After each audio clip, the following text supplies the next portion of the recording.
I mean, I guess if it was what they're saying outside the classroom, I think we're all entitled to our, constitutional rights and freedom of speech. But if that was being carried over and something that was not productive or not in line with what the school system was teaching, I think that would be a problem. That if it was something that was not, against our government or against something that the school system was trying to teach our children, I think that I would not support it in that fashion. That I think if that teacher was doing something not conducive to teaching our children, then, but if it's what they say outside the classroom and their own feelings and opinions, I think that I would support it. So I guess the answer is I just need more information about that, but those are my thoughts at this time.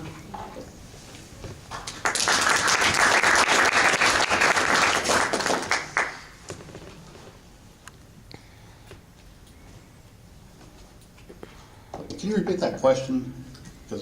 House Bill 4340 was introduced, which would protect academic speech of professional educators. The bill states a West Virginia public school employee cannot be disciplined or denied employment based on his or her speech, writing, or research relating to public issues.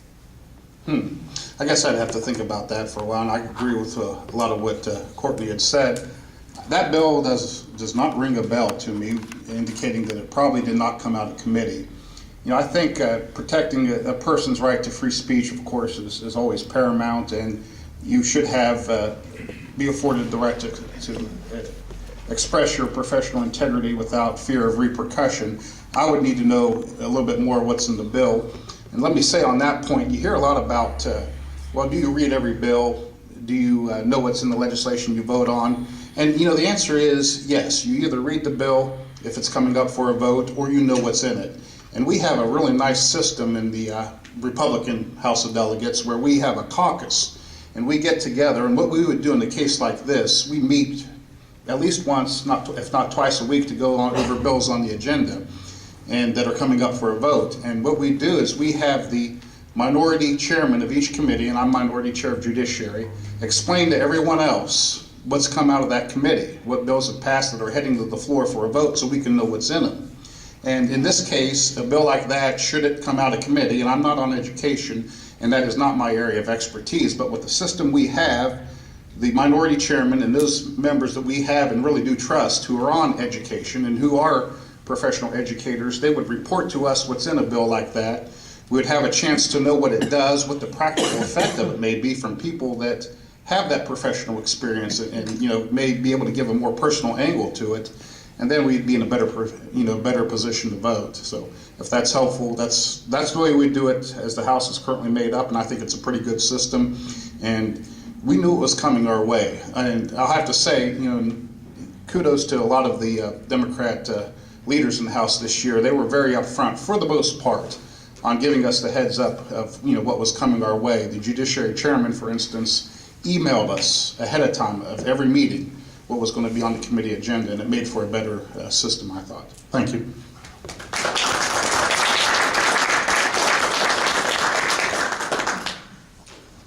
To answer the question, if the bill did come out of committee and came up for a vote, I would vote no. And the reason is that I believe it's a solution or a bogus solution to a bigger problem. When we send our kids to school, what are we sending them there for?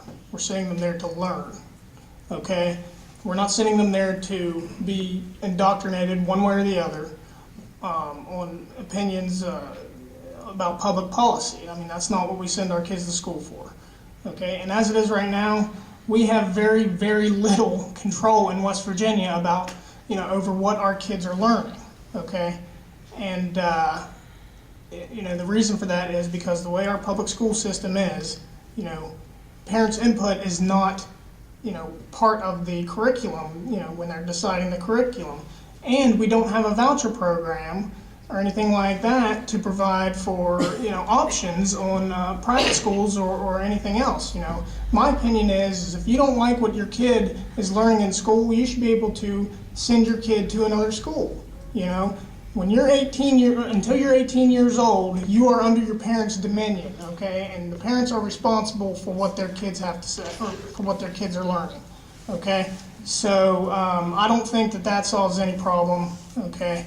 But what I do think would solve the greater education problem is a voucher program, something that would give some parents some real options of where they send their kids to school, and also create some competition within school, and you know, and then we bring teachers. I mean, teachers are great; they're wonderful, but their compensation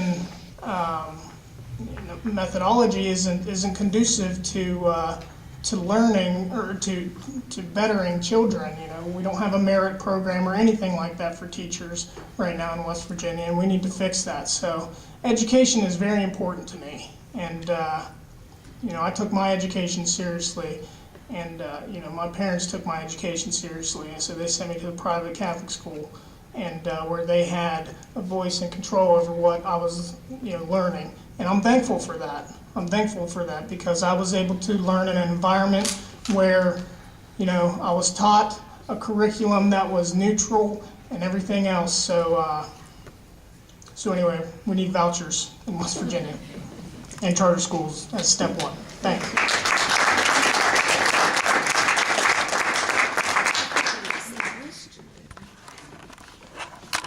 The next question is also in regard. Oh, I did, sorry. I believe a person should be able to speak or run his mouth about anything, anytime, anywhere. And so he also has to be prepared to take the consequences of his statements. And if that means going to jail or whatever, the paddle in school, he should suffer that too and speak nicely about it. So the ability to speak in this country is guaranteed by the Constitution. And there shouldn't be any controls on what and who and when he speaks, except if it's inappropriate speech, he should suffer the consequences.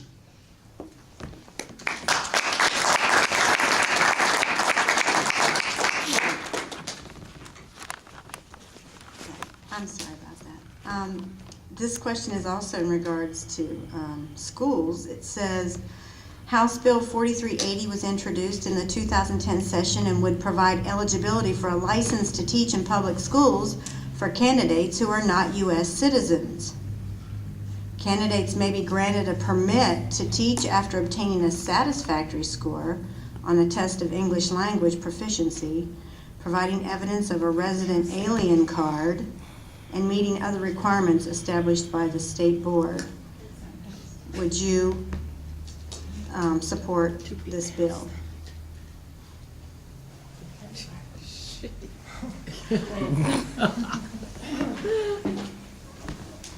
I would not support that bill. I think that it's important that if you're going to be teaching our children or if you're going to be coming